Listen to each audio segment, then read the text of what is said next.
Tu sais, dans la vie, il ne faut pas confondre persévérer et perdre son temps. Oui, les deux thèmes peut-être se ressemblent, mais ils n'ont pas la même connotation.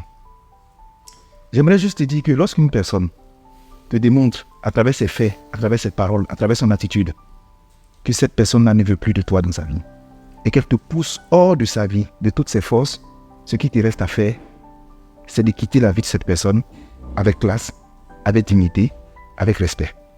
Quand tu as tout fait, tu as négocié, tu as essayé par tous les moyens de ramener la personne à la raison. Tu as discuté. Cette personne ne veut pas entendre raison. Et elle te dit c'est fini. Elle te l'a dit, elle te l'a crié au nez. Prends le peu de dignité qui reste, mets ça dans tes affaires, faut plier, et puis sors de la vie de cette personne avec classe, avec style, avec manière, sans claquer la porte. Apprenez à passer à autre chose dans le silence et dans le respect de soi. Tu sais, ça fait mal, nous on sait.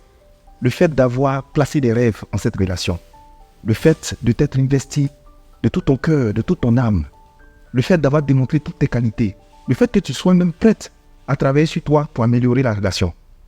Mais le concerné dit il ne veut plus de toi. La concernée dit elle ne veut plus de toi. Et tu sais quoi? Passer ton temps à aller dénigrer la personne partout ne fera pas revenir cette personne-là. Au contraire, tu te ridiculises et tu t'exposes et tu expliques ta vie à tout le monde. Aller prendre une armée de personnes pour venir t'aider à le détester, à l'attaquer sur les réseaux sociaux, à l'insulter, à mettre des pièges dans sa vie, ça ne va pas le faire revenir. Prendre son nom pour envoyer ça chez des marabouts, chez des spiritualistes, ou bien aller prier son nom. Crier partout pour que le karma puisse te rendre justice, ne va pas le faire revenir. Et ça ne va pas te donner une conscience qui est tranquille.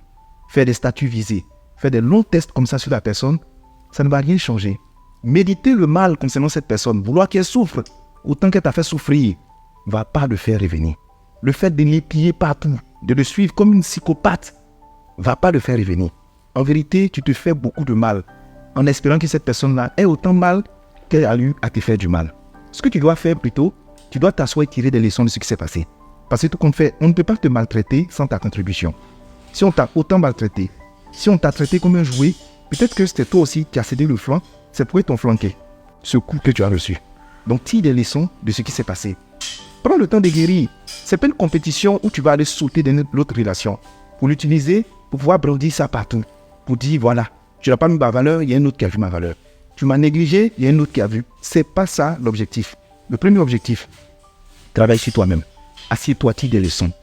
Note les points que tu dois améliorer sur toi pour que la prochaine relation dans laquelle tu vas entrer, tu deviennes une bénédiction et que tu ne répètes pas les mêmes bêtises. Sinon, le même cycle va se répéter et ce qui va se passer si tu ne te traites pas pour soigner des traumatismes, pour soigner les blessures internes, pour soigner la désillusion que tu as connue, tu vas attirer une personne qui ressemble au même prototype, mais en version pire que l'autre personne qui est partie. Et ta vie va être un tourbillon infernal dans lequel tu auras du mal à t'en sortir. Donc je veux dire à toutes les personnes, la guerre d'être premier dans une relation après une rupture